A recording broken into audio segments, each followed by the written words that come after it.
Bismillahirrahmanirrahim. Assalamualaikum warahmatullahi wabarakatuh.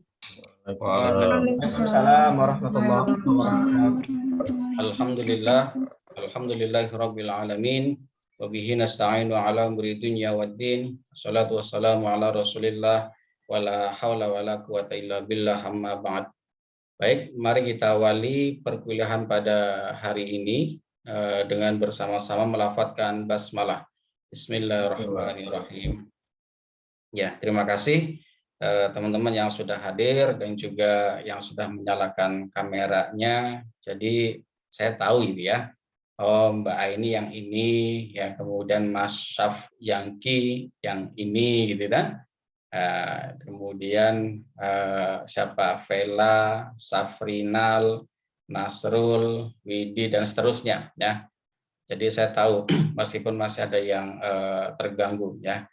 Mas Ahmad Abdul Salam, juga kemudian Mas ini Mbak Sofi ya. Mbak Sofi tolong dinyalakan kameranya ya.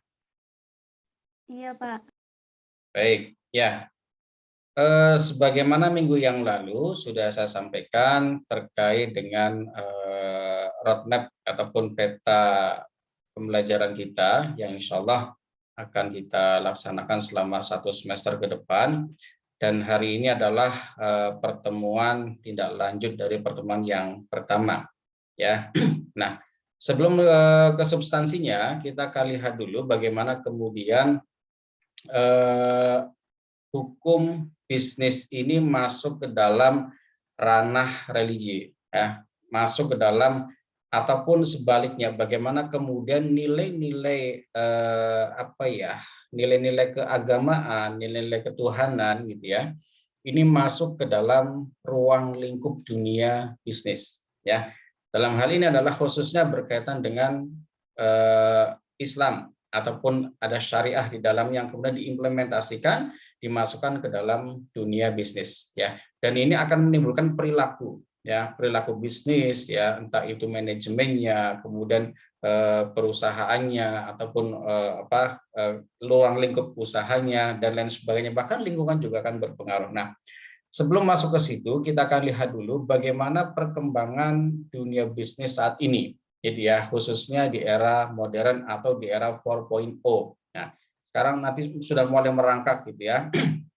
Jadi ini pelan tapi pasti model bisnis ini sudah semakin variatif, sudah semakin banyak jenisnya ya.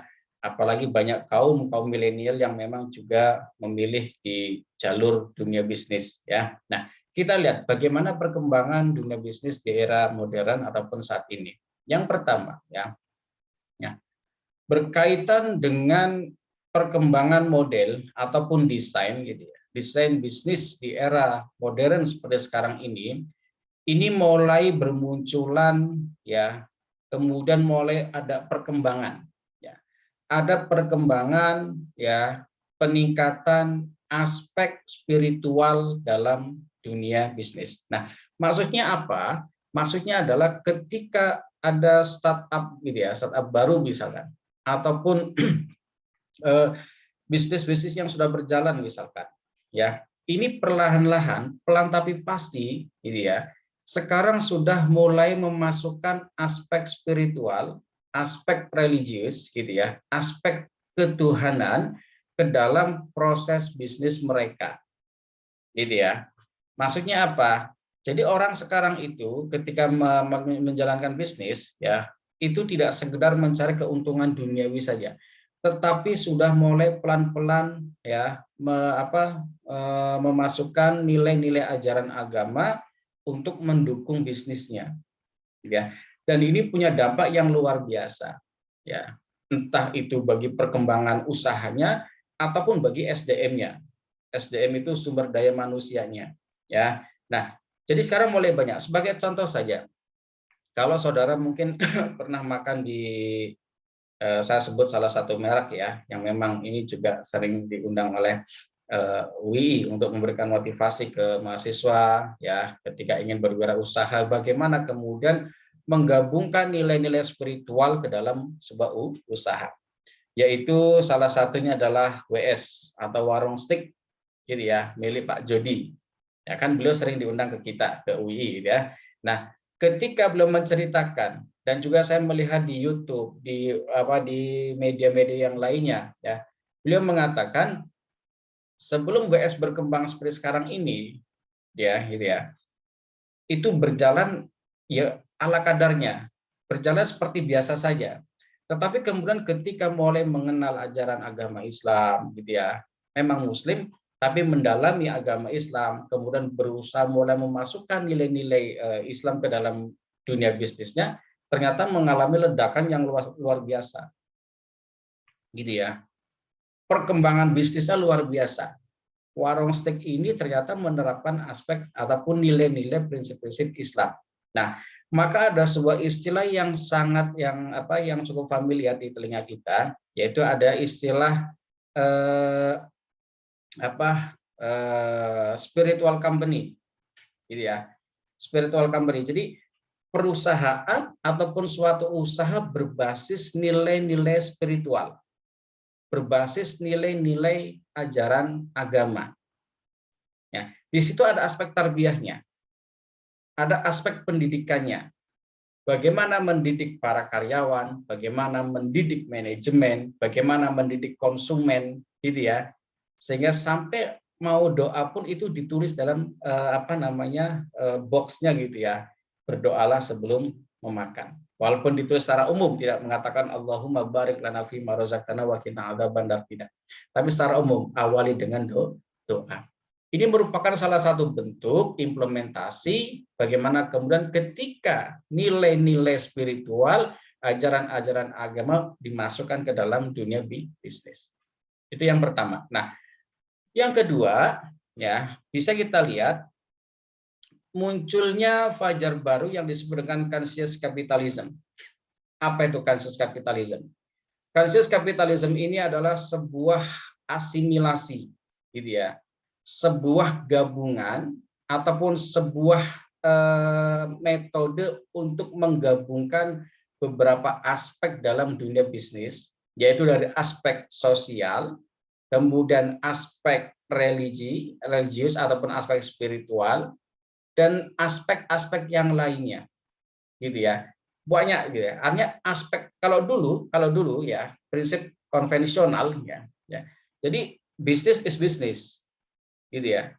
Yang penting adalah bagaimana mendapatkan keuntungan yang sebesar-besarnya. Tetapi sekarang ada fenomena baru yang disebut dengan conscious capitalism, yaitu adanya akumulasi, adanya asimilasi, penyatuan beberapa aspek untuk pengembangan dunia bisnis. Salah satunya adalah memasukkan nilai-nilai spiritual, aspek spiritual.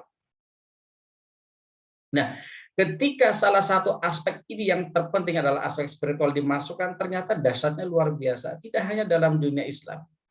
Dalam ajaran agama yang lain pun ketika nilai-nilai spiritual itu diimplementasikan dalam sebuah praktek bisnis, praktek usaha, ternyata berpengaruh pada salarinya, pada pendapatan suatu usaha. Karena apa? Fondasi paling penting itu bagi masyarakat, bagi manusia adalah ajaran agama. Gitu ya. Kita tidak usah berpikir terlalu tendensius gitu ya. Misalkan kalau di Indonesia agama yang mayoritas Islam gitu ya. Namun justru sekarang mulai terdegradasi dengan berbagai macam persoalan yang ada. Ya. Satu contoh kecil saja, ini masalah yang baru, belum lama, bahkan baru beberapa hari yang lalu dan hari ini masih hangat dibicarakan, yaitu masalah logo halal. Gitu ya. Saya kalau melihat geli itu ya, geli itu ya. Jadi pelan tapi pasti ini nilai yang tergambarkan dari dunia Islam mulai pelan-pelan dihilangkan. Gitu ya. Ada yang berpendapat seperti itu. Ada yang mengatakan, oh ini Indonesiawi banget ini. Tapi sebenarnya kalau kita mau melihat Indonesia itu kan kalau kita simbolkan logonya itu kan seperti geblek. Orang Jawa mengatakan geblek. Geblek itu ya pengantar pembuka wayang sama dalang.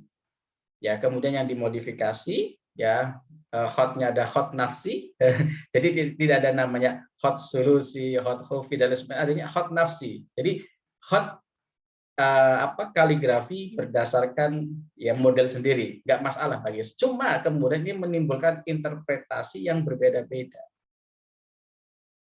Apalagi sekarang kedudukannya MUI juga mulai terdegradasi, gitu ya. Ini pelan tapi pasti dan terjadi, gitu kan. Ini mau tidak mau membuka mata kita bahwasanya kita sebagai mayoritas tidak kemudian kita punya kekuatan yang bagus. Justru digerogoti, kapal yang besar ini mulai digerogoti oleh orang-orang di dalamnya. Ya, entah itu aspek kepentingan politis, kekuasaan dan lain sebagainya, ya. Namun kita sebagai intelektual perlu melihat dari aspek yang lebih luas dengan cara yang cerdas, ya, yang tidak mudah termakan hoax, termakan isu sana sini untuk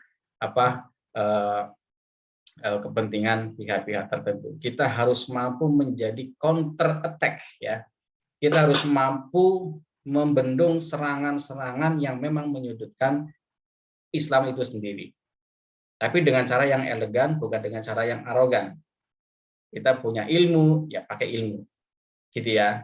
Baik, kita lanjutkan. Nah, kemudian yang ketiga, muncul kepemimpinan alternatif dari tengah. Siapa poros tengah ini? Gitu ya.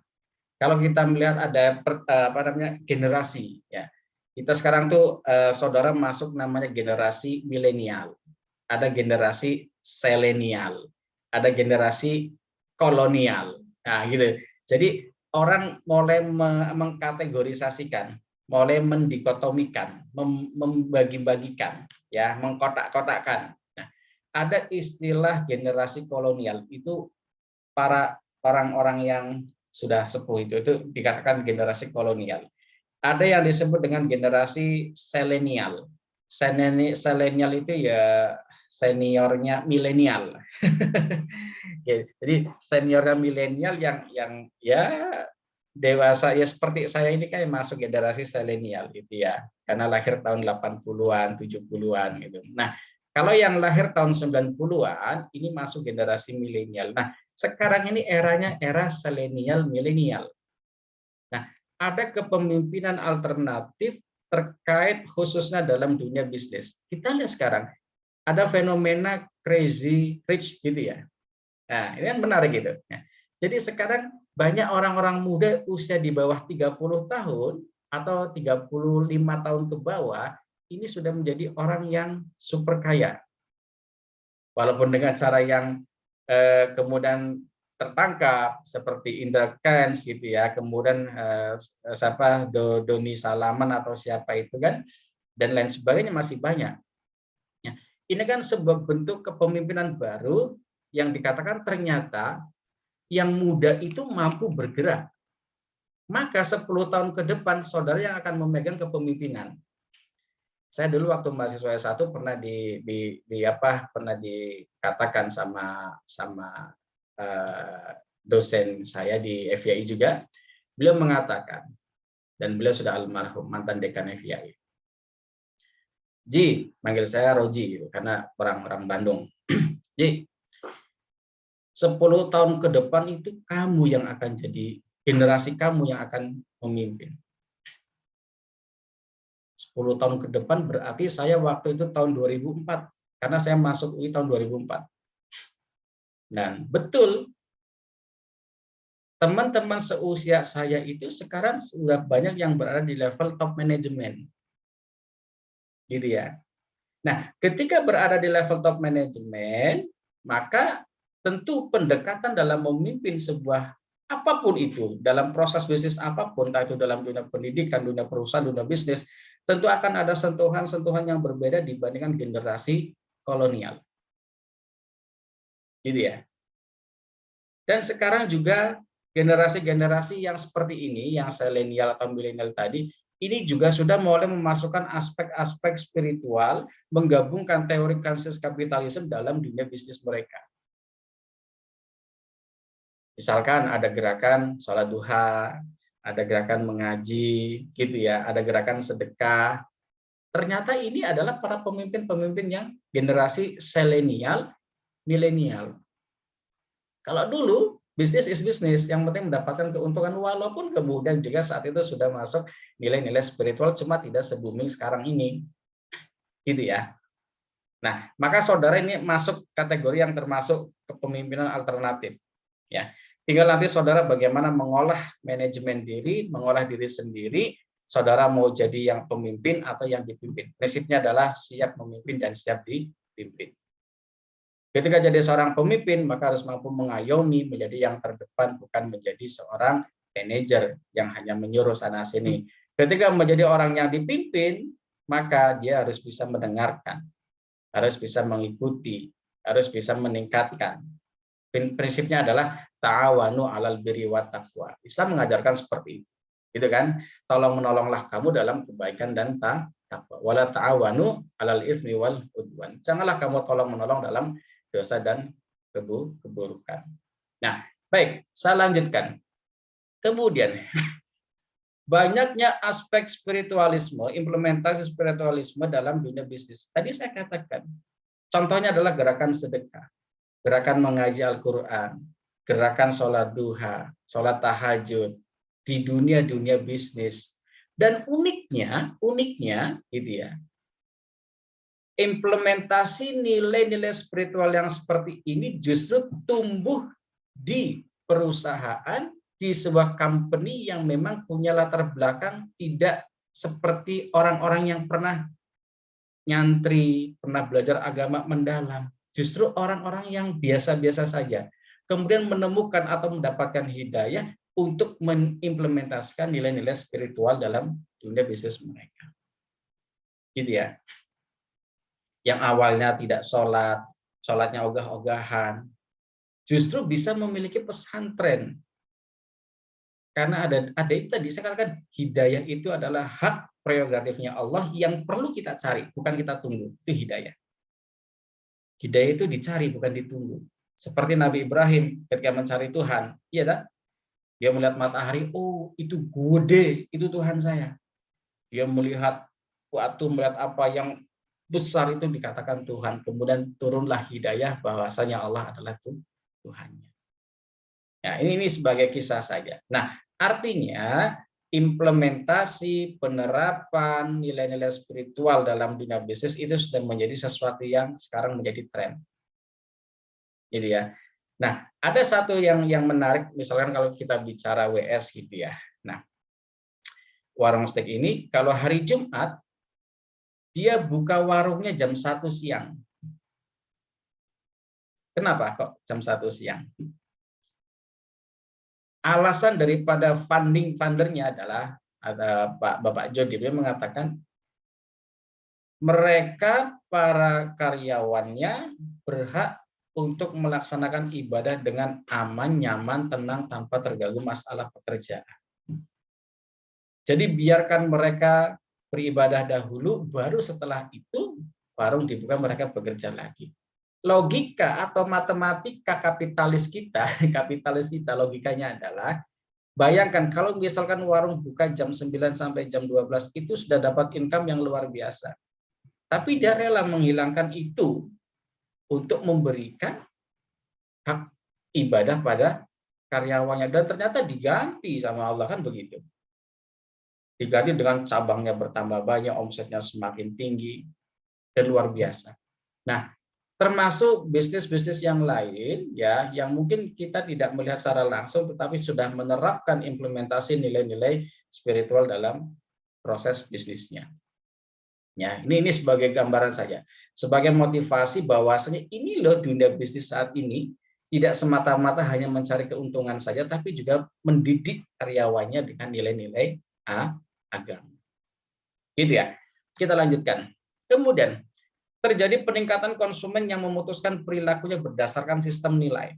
Tadi saya katakan konsumen secara tidak langsung akan terdidik ketika manajemen perusahaan menerapkan nilai-nilai spiritual. Maaf, misalkan saya ketika sholat di Masjid Klidon di situ kan di depan Masjid Klidon itu di Besi, itu kan ada 2 jasa pengiriman. yang saling berdampingan. Dua jasa pengiriman paket, surat dan lain sebagainya, saya tidak menyebutkan mereknya, ya, yang saling berdampingan. Bersebelahan nempel dindingnya. Saya katakanlah A dan B, ya, sama-sama konvensional, ya. Namun ketika masuk waktu sholat zuhur, gitu ya, ini ada perbedaan perilaku manajemen. Yang satu tetap buka, yang sebelahnya satunya dia menutup kantornya, kemudian diberikan tulisan maaf sedang sholat dan akan buka lagi pada pukul sekian. Nah, ini kan salah satu bentuk implementasi penerapan nilai-nilai spiritual dalam dunia bisnis. Karena apa? Ada keyakinan di situ. Ada keyakinan bahwasanya Allah tidak akan pernah salah tertukar memberikan rizki. Dan Allah sudah menjamin rizki setiap makhluknya. Dan betul, Mas, kalau kita mau berpikir jernih ya, kita kerja lembur gitu ya, dibelai sampai pagi sampai malam 24 jam kerja. Ternyata yang kita dapatkan bukan kepuasan, justru lelah. Tapi kalau kita gunakan waktu itu, misalkan ya waktunya kerja, istirahat, ya bermuamalah, gitu kan? Ini akan ada nilai yang berbeda ketika kemudian kita memahaminya sebagai suatu gerakan yang positif. Ada yang ngoyo, kerja, lembur, kerja, kan? Jadi kan ya sangat disayangkan ketika kita hanya orientasi adalah dunia. Nanti akan saya jelaskan. Saya jelaskan perbedaan-perbedaan terkait dengan dunia bisnis konvensional dengan dunia bisnis syariah. Ya, nanti kita diskusikan. Nah, selanjutnya, sebelumnya, yang dimaksud dengan perilaku ataupun nilai di sini adalah yaitu sistem nilai yang berasal dari ajaran-ajaran agama. Nilai-nilai spiritual. Bukan nilai 1, 2, 3, 4, 5, bukan. Tapi ajaran-ajaran agama. Semua agama mengajarkan kebaikan. Ya, saya mengatakan semua agama mengajarkan kebaikan. Saya tidak mengatakan semua agama sama. Tapi sama-sama mengajarkan nilai-nilai kebaikan.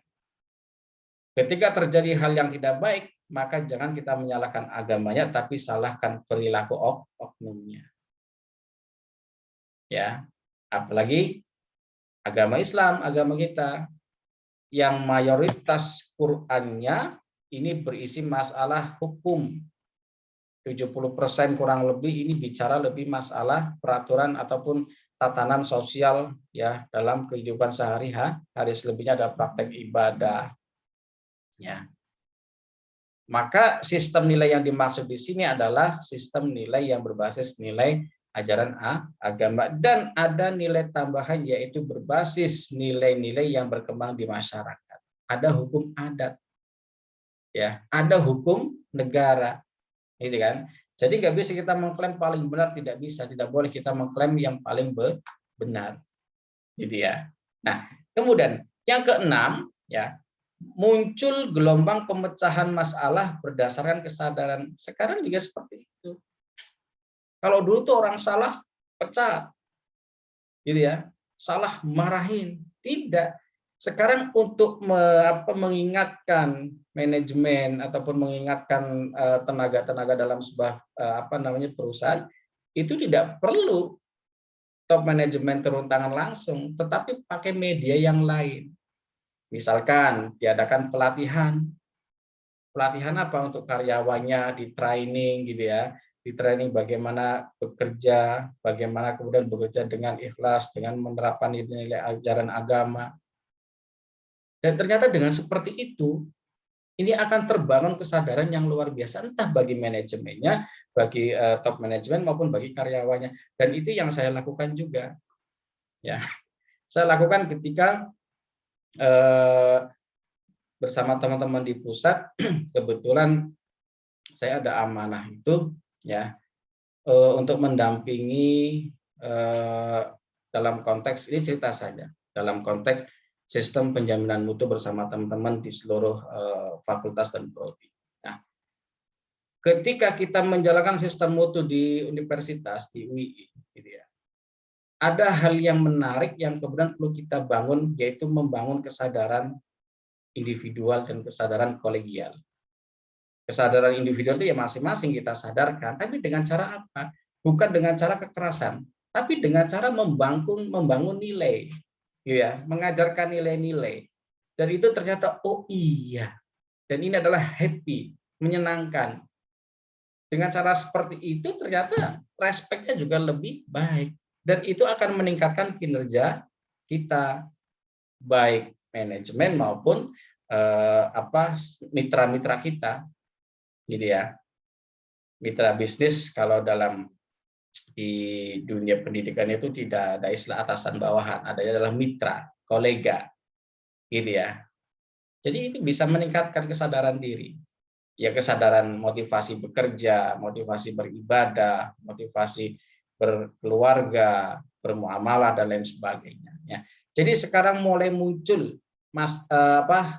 solusi atas masalah berbasis kesadaran-kesadaran, entah itu kesadaran individual, kolegial yang berbasis pada kesadaran spiritual. Karena apa? Islam sudah mengajarkan, Mas. Islam mengajarkan apa? Inna sholata tanha 'anil fahsya'i wal munkar. Sesungguhnya sholat itu mampu mencegah perbuatan keji dan mungkar. Maka kalau kita mau menilai, gitu ya, mau menilai seseorang, parameternya gampang dalam dunia Islam itu parameternya mudah. Satu saja, sholatnya. Kalau orang kok sudah sholat, gitu kan, tapi kok masih korupsi, masih berzina, masih bermaksiat misalkan, maka sholatnya yang dipertanyakan, kamu sholatnya benar enggak gitu. Iya dah. Jadi Islam itu sudah punya tindakan preventif. Tindakan preventif itu tindakan pencegahan. Maka jangan menyalahkan ajarannya, tapi salahkan orangnya. Inna sholata tanha 'anil fahsya'i wal munkar. Ketika kita baik, maka sholat kita itu parameternya, alat ukurnya itu. Gitu ya. Jadi tidak usah kita bikin parameter 1 sampai 30, tidak perlu. Mengukur keimanan seseorang itu kita nggak bisa diukur keimanan. Karena al-imanu yazidu wa yanqus, iman itu bertambah dan berkurang, tergantung situasi hati seseorang. Tetapi untuk mengukur baik buruknya seseorang, itu bisa dilihat dari sholatnya. Pak, ada yang tidak pernah sholat tapi orangnya baik, Pak. Kan gitu pertanyaannya. Ya, kalau memang ada yang seperti ini, ya orangnya bahkan tidak sholat lah. Ini sebuah karakter yang memang sudah terbangun. Bisa jadi karena keturunan. Gitu kan? Karena saya pernah ketemu dengan seorang galih. Galih itu ya galih kampung lah gitu ya. Dia pernah mengatakan begini. Sebelah dia galih yang pernah saya pekerjakan untuk di rumah lah. Supaya ada kesibukan gitu. Dia pernah cerita, Pak Rozi, Pak Nowo Pak. Itu orang tuh ahli agama itu. Dia tuh orang ceramah di mana-mana itu. Punya BMT juga itu. Tapi buat apa dia sholat? Buat apa dia ibadah? Kalau dia tidak peduli sama kanan kirinya. Nilai sosialnya tidak ada. Kata dia. Percuma Pak sholat. Ya, itu pendapatnya dia. Gali itu ya preman. Preman. Nah, saya katakan, iya, tergantung Pak penilaian kita tidak bisa mengeneralisir, menilai secara umum, ya, mengeneralisir ya, kalau bahasa ilmiah kan seperti itu, menilai secara semuanya seperti nggak bisa. Ada memang mungkin ada saatnya hal itu harus bagaimana, nah, tapi ya itu percuma kita sholat kalau kemudian kata dia percuma kita sholat kalau kemudian perilaku kita tidak baik kata dia. Itu seorang yang hidupnya di lapangan. Ya, dia menyadari, tahu dia, tapi walaupun dia nggak tahu dalilnya, tapi dia memahami nilai-nilai itu. Inna sholata tanha 'anil fahsya'i wal munkar. Salat itu mampu mencegah gitu ya dari perbuatan keji dan mungkar. Maka ketika kita ini pilihan. Kalau kita mau menjadi orang yang baik, perbaiki dulu salatnya. Kalau yang korupsi-korupsi itu bagaimana, Pak? Dia mereka sholat, ya maka sholatnya nggak benar. Khusyuk, Pak. Khusyuk itu banyak. Tapi kan hatinya nggak sampai. Iya. Ya, monggo lah. Mulai dari sekarang saudara berusaha untuk memanajemen diri, ya, memanage diri sendiri. Saya mau jadi orang yang baik, yang biasa-biasa saja, atau yang lebih baik, atau yang yang penting melaksanakan kewajiban agama tidak. Nah, padahal pernah dikatakan mangkana yaumu khairum min amsi fahuwa raubihun, kan begitu. Barang siapa yang hari ini lebih baik daripada hari kemarin, maka dialah pemenang. Wa man kana yaumuhu sawaun min amsi fahuwa khasirun. Barang siapa yang hari ini sama dengan hari kemarin, dia termasuk orang yang rugi. Wa man kana yaumuhu syarrun min amsihi fahuwa mal'unun. Dan barang siapa yang hari ini lebih buruk daripada hari kemarin, maka dia termasuk orang-orang yang mal'un, orang-orang yang terlaknat. Jadi ini pilihan gitu kan. Surga dan neraka itu kan pilihan gitu kan. Tinggal kita mau pilih jalan yang mana. Allah sudah memberikan semuanya. Nah, tapi lagi-lagi hidayah itu dicari bukan ditunggu. Sama, orang mau pergi haji itu bukan nunggu panggilan, Mas, Mbak. Banyak orang yang kaya, mampu, super kaya, tapi tidak haji-haji juga. Nggak umroh-umroh juga. Alasannya apa? Saya belum dapat panggilan nih.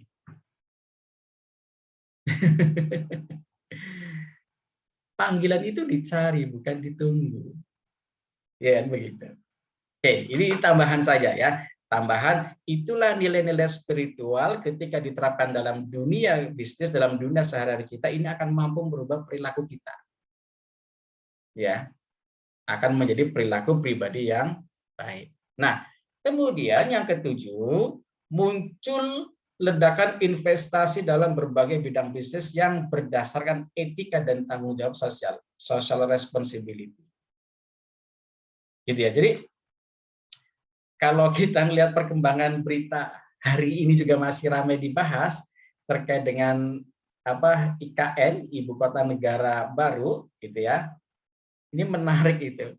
Ada salah satu investor yang kakap gitu ya, besar, SoftBank namanya, yang awalnya adalah setuju untuk berinvestasi dalam jumlah 1.000 triliun sekian, gitu ya. Tahu-tahu ketika Bapak Presiden sudah mengundang para gubernur untuk membawa tanah air dari tempat masing-masing, ya, dan beberapa juga kabur. Ternyata SoftBank ini cerdas dia juga kabur, nggak jadi investasi di situ. Ternyata investornya tidak hanya dari SoftBank China ini. Ternyata dana SoftBank itu juga dari Pangeran Arab Saudi sebesar 100 miliar US dollar. Ya, awalnya menjanjikan 100 miliar US dollar tapi hanya diberikan 43 juta US dollar. Nggak jadi gitu. Nggak jadi. Gitu ya. Nah, ini menarik kalau kita kaji dalam dunia bisnis, dalam dunia manajemen, dalam dunia tata kelola sebuah organisasi. Nah, menariknya di mana? Nah, ini berkaitan dengan masalah etika dan tanggung jawab sosial. Para ahli sudah mengingatkan ya, terkait dengan masalah yang sedang ramai dibicarakan, masalah IKN. Tapi tetap bergeming, tetap berjalan tanpa pertimbangan jangka panjang. Nah, ini kan menarik. Masyarakat sekitar juga belum tentu menerima, itu ya. Kemudian juga banyak etika-etika yang dilanggar. Nah, ini kan menjadi masalah baru, gitu ya. Nah, maka berkaitan dengan ini munculnya ledakan investasi dalam berbagai bidang bisnis. Ini ketika kita menerapkan nilai-nilai spiritual dalam bidang bisnis, ini akan ada campur tangan Allah bahwasanya usahamu akan dimajukan.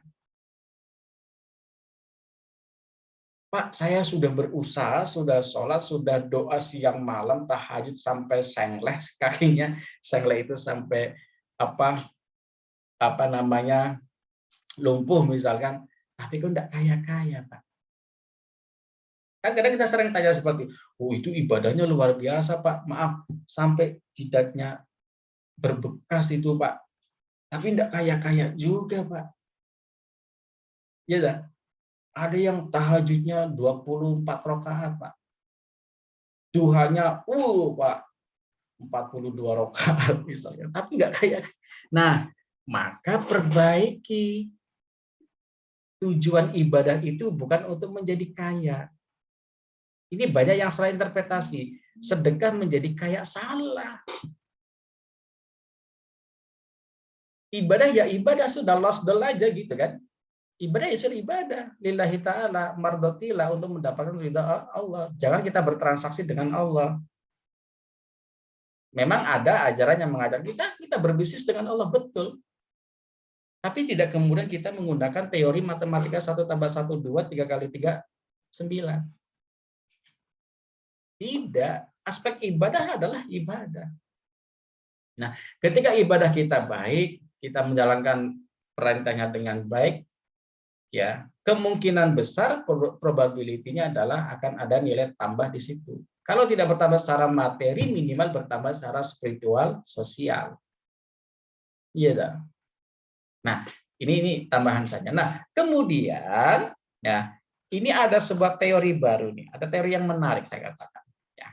Ada sebuah prinsip supply creates its own demand. Nah, prinsip ini artinya apa? Ya, di mana ada permintaan, pasti di situ ada penawaran. Dan sebaliknya, di mana ada penawaran, di situ pasti ada permintaan. Jadi dunia bisnis itu seperti ini. Dan ini harus segera diimbangi dengan prinsip pelayanan yang berlandaskan pada nilai etika. Ketika saudara menjalankan bisnis apapun, etika itu akan menjadi sebuah parameter bagi konsumen. Misalkan saudara datang ke sebuah minimarket, wah itu kok kasirnya jutek, gitu ya. Mau nggak datang lagi ke situ? Saya pernah itu mau beli malam-malam gitu kan, beli pecel lele. Saya lihat kok ini lama sekali orang, gitu kan? Lama sekali. Ternyata apa? Semua dikerjakan sendiri, one man show. Mulai dari bersihin piring, nyuci piring, motong timun, tobi, sambal goreng, menyediakan nasi, minuman, ngantar, dikerjakan sendiri. Ini ada yang tidak beres ini. Bayangan saya pesan cuma 1 porsi, setengah jam. Padahal bersamaan saya pesan martabak 2. Saya tinggal ke minimarket. Belum kelar juga. Sampai saya datangi. Sudah belum, Pak? Itu. Maaf, belum, Pak. Nah, kalau seperti ini kan konsumen jadi enggan untuk datang lagi. Atau memang saat itu saya apes, saya nggak tahu gitu kan. Tapi kalau sebuah manajemen kalau diterapkan seperti ini akan menimbulkan perilaku bisnis, entah itu dari konsumen maupun produsen yang kemudian saling kontradiktif. Nah, apa maksud daripada prinsip supply creates its own demand? Kita lihat. Ya. Nah, penawaran akan selalu menciptakan permintaan. Ini kan teori klasik. Tapi, ya, meskipun ini teori klasik, gitu kan, nah, ini akan membuat perekonomian berjalan. Dan ini nggak akan pernah berhenti, Mas. Bisnis ekonomi ya seperti ini. Selama ada penawaran pasti akan ada permintaan. Gitu ya. Nah, dalam perekonomian tidak akan terdapat kekurangan permintaan dan kegiatan ekonomi ditentukan oleh faktor-faktor produksi yang digunakan. Tadi saya katakan sebagai contoh saja, masak sendiri, bersihin sendiri, ngantar sendiri, bla bla bla, semua kerjakan sendiri. Itu kan faktor produksi. Maka kan jadi masalah ketika kemudian penawaran yang diberikan tidak sesuai ataupun servis yang diberikan tidak sesuai dengan harapan. Meskipun akan tetap ada permintaan. Gitu ya, meskipun akan ada permintaan. Ya, baik. Kemudian kita lanjutkan dulu. Nah, kita masuk ke substansi materi hari ini, yaitu terkait dengan pengantar hukum bisnis syariah. Definisi. Ya. Nah, di awal pernah saya katakan, mungkin kalau saya masih ingat, kalau salah tolong diingatkan, hukum bisnis syariah ini kan terdiri dari 3 kata. Hukum, bisnis, dan syariah. Nah, ma makna al-hukmu, ya, ma makna hukum ataupun al-hukmu atau al-ahkam gitu ya. Ini sengaja saya tampilkan supaya kita tidak alergi dengan istilah-istilah Arab begitu. Orang Islam kok alergi dengan Arab, tulisan halal saja diganti kan begitu kan. Ini kan sesuatu yang paranoid yang diciptakan gitu. Ya, paranoid tanpa alasan atau paranoid yang berlebihan. Ini tidak baik seperti itu. Nah, hukum berasal dari bahasa Arab. Jangan salah, kita banyak kata serapan yang berasal dari bahasa Arab.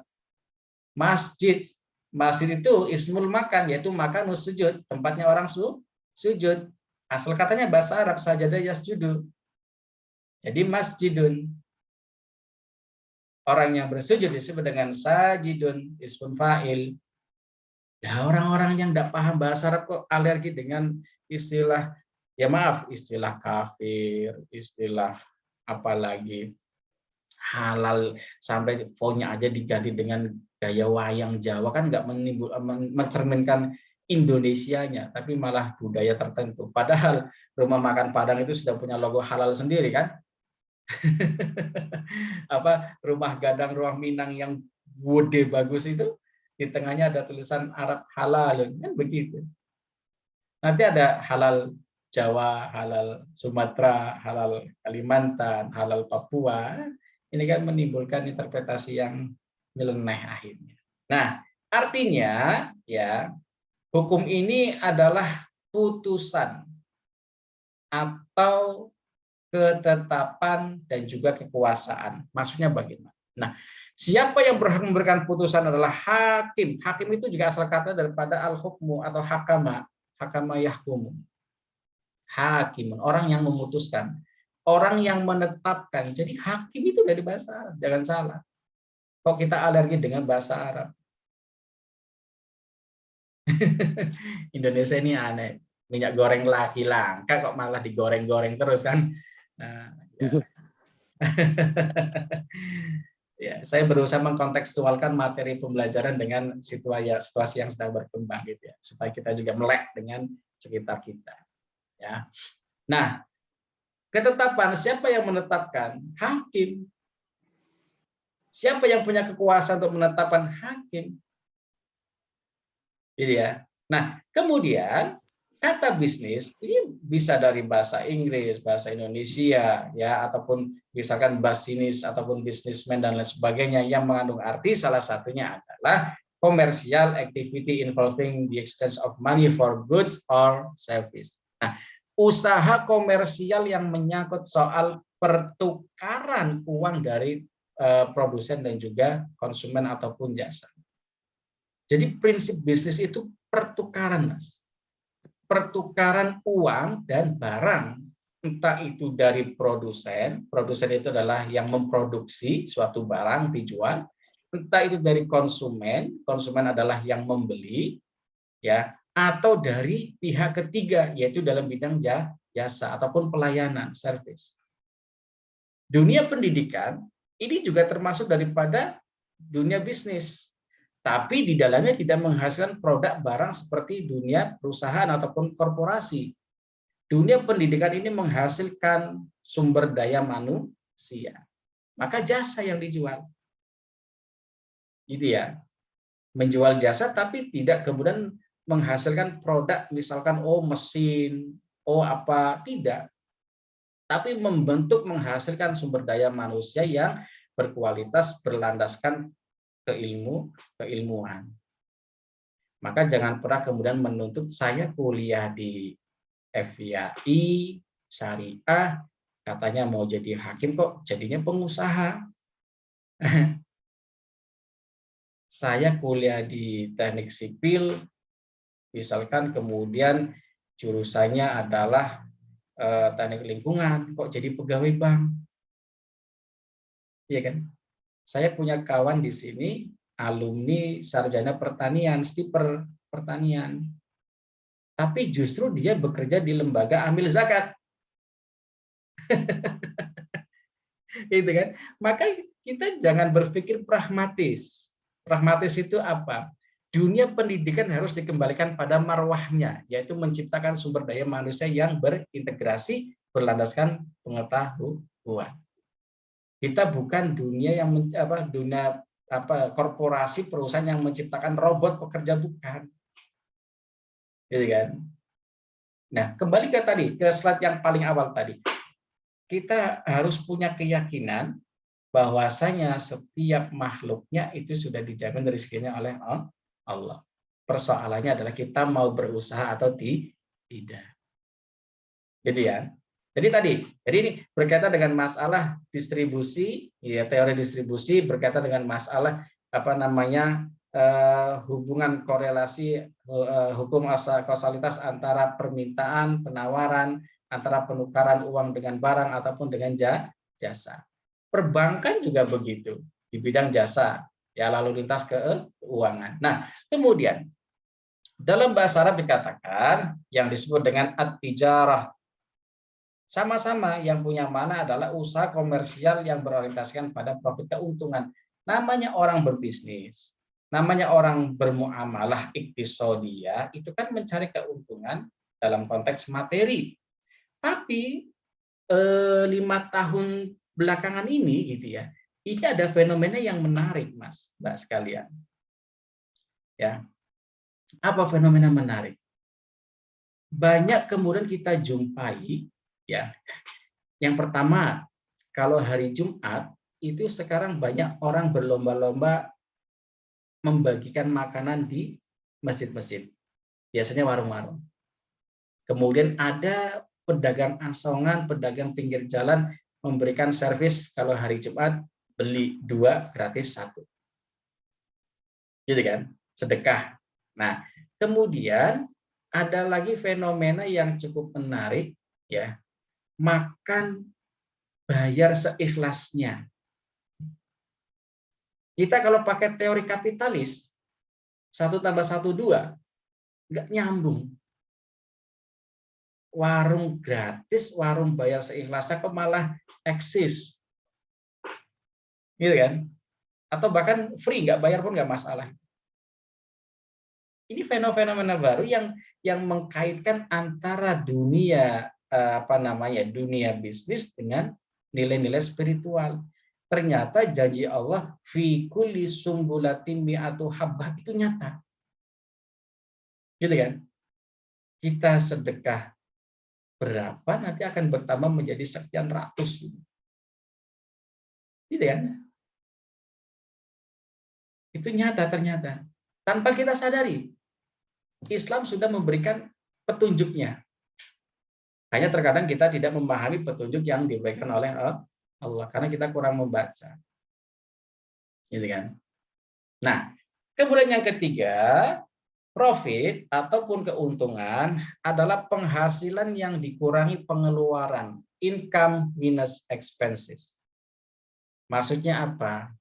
Biaya produksi berapa nih? Misalkan untuk menjual sebuah pecel lele satu porsinya, ya. Mungkin belanja lele, ya, kalau diasumsikan per kilo itu katakanlah 25.000 misalkan, ya.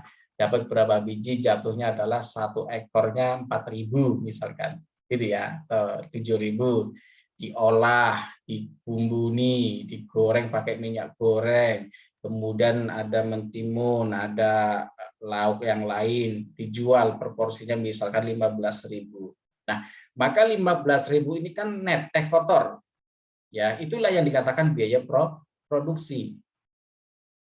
Nah, nanti kira-kira akan dijual berapa kalau 15.000 balik modal enggak? Tidak mungkin hanya akan berpikir balik modal saja, tapi juga akan memperhitungkan, oh biaya produksinya ternyata hanya 10.000. Maka dijual 15.000, keuntungannya 5.000. Dan jangan salah, mayoritas penjual makanan itu keuntungannya 40%. Tinggi. Gitu ya. Saudara kalau ingin bisnis, mencoba bisnis, dan berani tanggung resiko, bisnis itu resikonya cuma 2. Untung sama buntung. Kalau untung bisa gede, kalau buntung nggak tentu gede. Minimal balik modal saja. Gitu ya. Nah, jadi seperti itu. Ya. Jadi kalau makanan itu 40% balik keuntungannya. Dari setiap transaksi ataupun kumulatif semuanya 40%. Ini kan sesuatu yang menggiurkan. Makanya sekarang kalau di Jogja istilahnya jual makanan apapun pastilah laku. Gitu ya. Ini kampus kan pelan-pelan sudah mulai jalan, sudah mulai normal kembali ya. Sudah banyak berdiri warung-warung baru tuh kalau saudara ke kampus. Banyak usaha-usaha baru sekarang. Ya.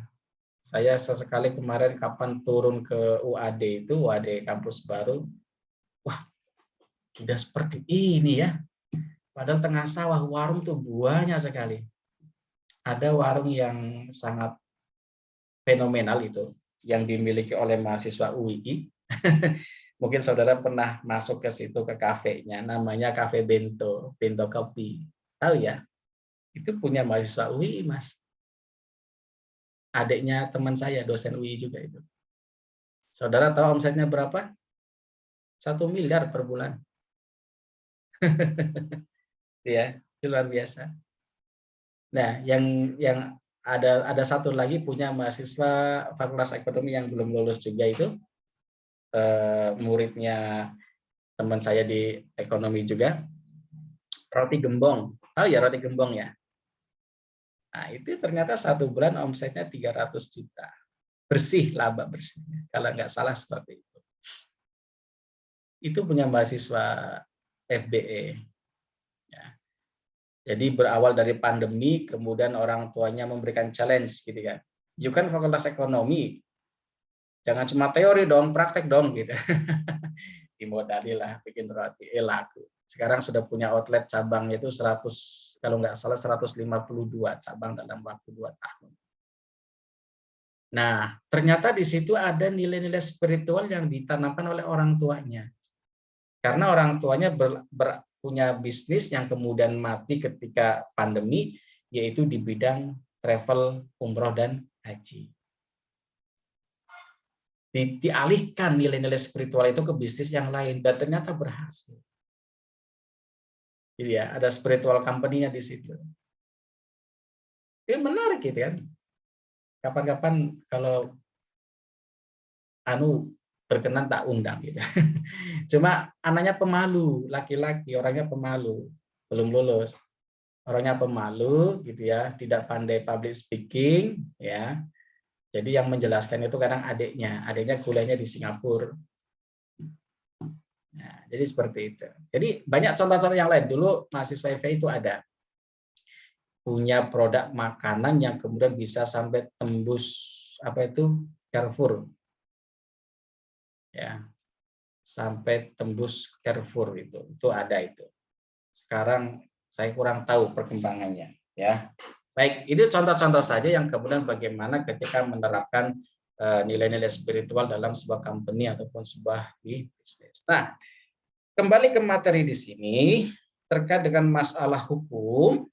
Hukum merupakan kaidah yang memuat suatu penilaian yang sifatnya adalah ijbar, majbur, ataupun memaksa. Aturan itu kadang harus dipaksakan. Sholat itu harus dipaksakan. Tapi beragama itu enggak dipaksakan dalam Islam, la ikraha fiddin. Hukum itu kadang perlu dipaksakan. Kenapa? Yaitu suatu pendapat yang memaksa tentang apa yang layak. Kalau yang layak, kalau di lampu merah, berhenti dong. Kalau nggak berhenti, bisa menimbulkan bahaya bagi diri sendiri dan juga orang maka dipaksa harus berhenti. Ya. Menjalankan bisnis juga seperti itu, harus mempertimbangkan aspek sosial lainnya. Jangan sampai kemudian menimbulkan polusi udara, polusi suara, polusi lingkungan yang mengganggu aktivitas masyarakat sekitarnya. Itu aturan, undang-undangnya ada, maka harus diterapkan, harus dipaksa. Jangan kemudian ketika kita berbisnis, kita berusaha, mengatakan ini perusahaan-perusahaan saya, suka-suka saya. Iya dah, itu yang tidak benar. Suka-suka saya, mau buka sampai jam berapa, mau bagaimana, mau apa, kayak itu yang tidak benar. Jangan sampai kemudian kita menjadi arogan karena merasa memiliki suatu hal. Karena konsep kepemilikan al-milku dalam Islam, al-milku tamah dalam Islam, kepemilikan sempurna dalam Islam itu adalah bukan memiliki, tetapi adalah apa? Al-wadi'ah, titipan. Jadi dalam Islam kepemilikan itu ya semuanya titipan. Yang kita pakai hari ini, baju, laptop, gadget, apa, bahkan yang kita makan, kita hirup, itu semuanya titipan. Itu konsep dalam Islam. Maka tidak ada yang perlu kita sombongkan, tidak ada yang perlu kita besar-besarkan. Fenomena crazy rich itu kan. Jadi sekarang ada fenomena pamer kekayaan menjadi sesuatu yang lumrah. Pamer aktivitas menjadi sesuatu yang lumrah. Ya, status WA, Facebook, Twitter, aktivitas lagi makan, lagi nyetir mobil. Gitu kan, lagi nyuci mobil, makan di kafe, di-upload. Apa coba? Enggak lah. Gitu kan. Justru itu akan menunjukkan kualitas diri seseorang. Oh, begitu. Ya, jadi mulai dari sekarang ya, hal-hal yang tidak begitu penting yang menyangkut kehidupan pribadi kita tidak perlu kita show up, nggak perlu kita blow up, gitu kan? Saya seperti itu. Kayak misalkan kemesraan, gitu kan, nggak perlu lah kita pamer-pamerkan di media sosial. Ya, kalau mau mesraan dengan suami istri kita ya cukup dalam rumah bersama anak, kan nggak perlu kita pamerkan di media sosial. Ya, gitu ya. Ini tambahan saja. Nah, jadi hukum itu sifatnya memaksa, ya, termasuk dalam dunia bisnis, aturan-aturan berusaha, mendirikan suatu usaha itu juga harus diikuti. Maaf, ini sampai jam berapa kita? Jam 10, Pak. 10 berapa? Jam 10 tepat. Oke, sekarang pukul berapa? 9.57. Oh, dikit lagi ya. Nanti kalau melewati tolong saya ingatkan. Saya terlalu asik ini. Hari ini semangat gitu. Gitu ya. Baik, kita lanjutkan. Nah, masih berkaitan dengan definisi. Ya.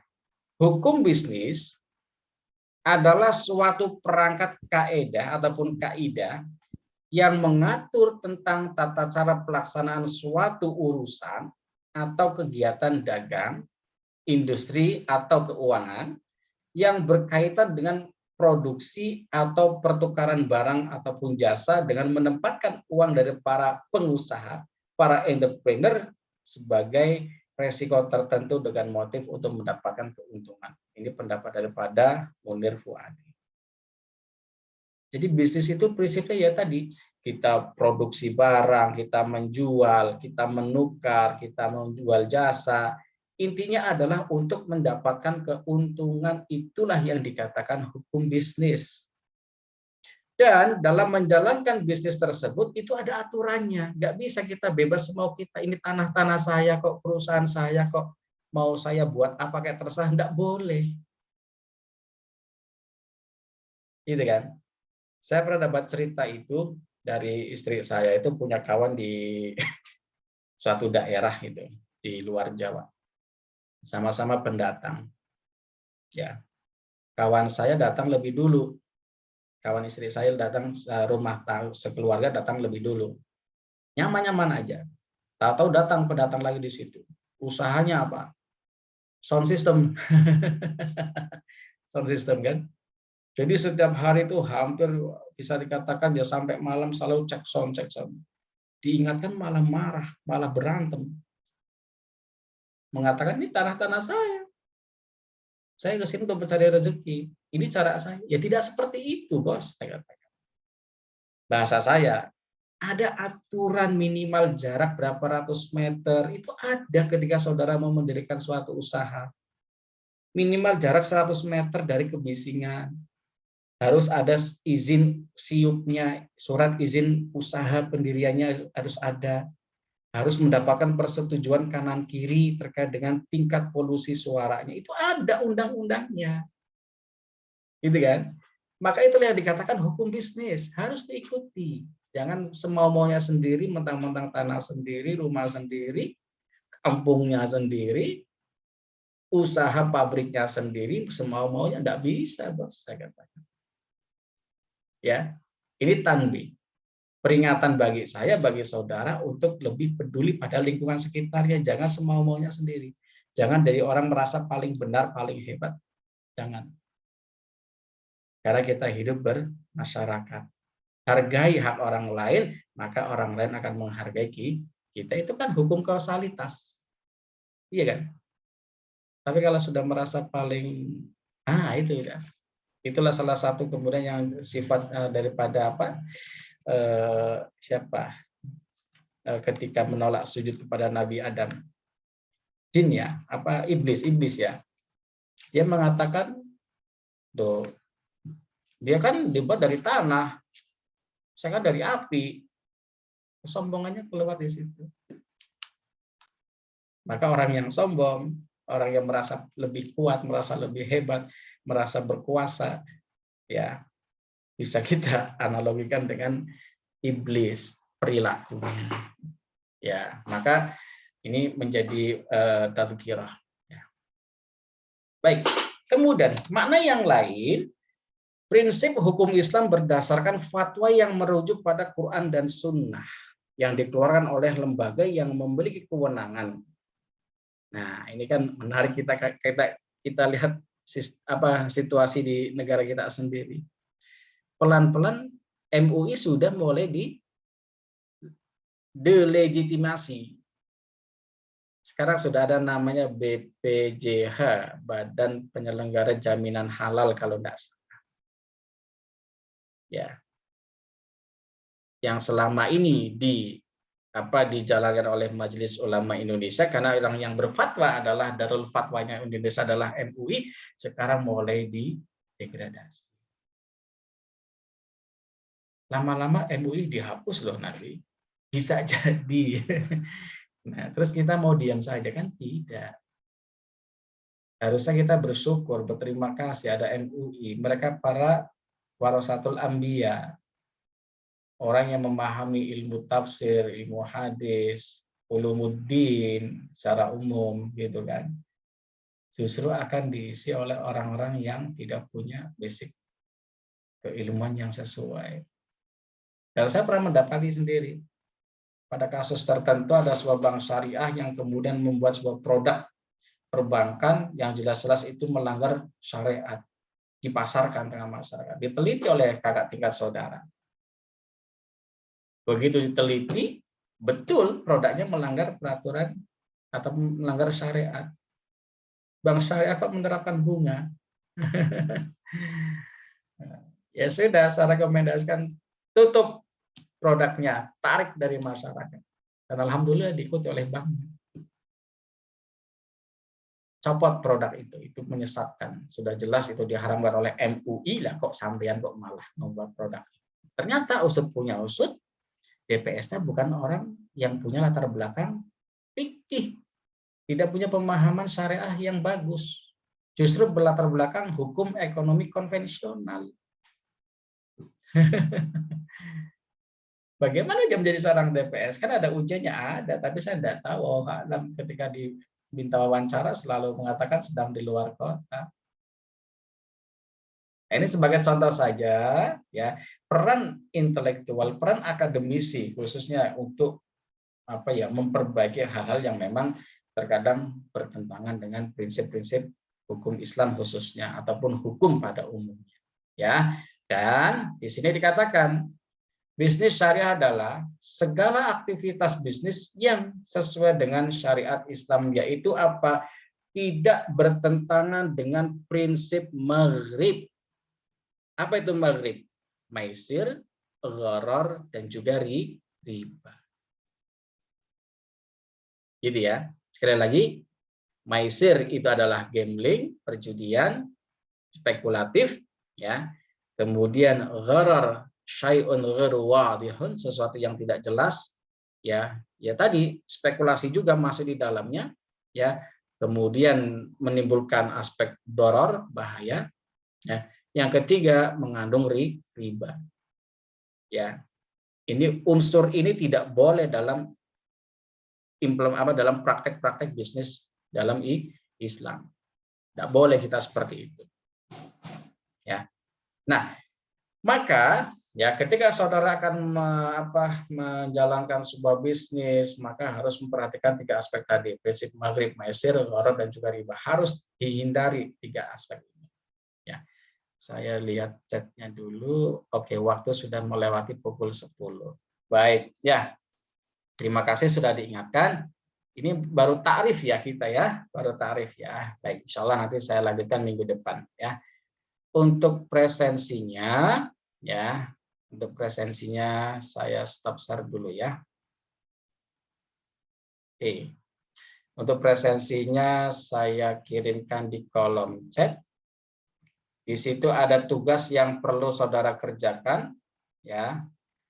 Menganalisis sebuah kasus dalam perspektif hukum Islam ataupun syariat.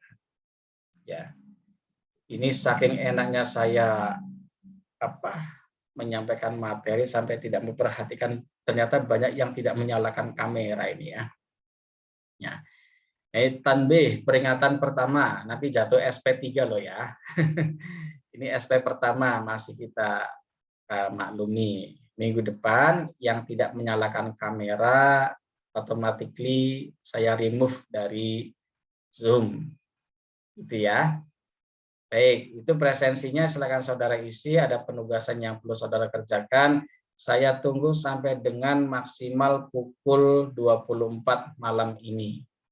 Ya, karena ada analisis yang perlu saudara kerjakan. Ya. Baik, ada yang mau didiskusikan dulu sebelum kita cukupkan pertemuan hari ini? Bisa dipahami ya? Insya Allah bisa dipahami ya. Dan silakan nanti saudara baca kembali literasi yang memadai ataupun sumber-sumber pustaka yang bersesuaian ya. Baik, dan mari kita cukupkan pertemuan pada hari ini dengan bersama-sama melafadzkan hamdalah. Alhamdulillahirabbil alamin. Assalamualaikum warahmatullahi wabarakatuh. Waalaikumsalam warahmatullahi wabarakatuh. Terima kasih banyak, Pak. Saya tutup ya. Ya, sama-sama.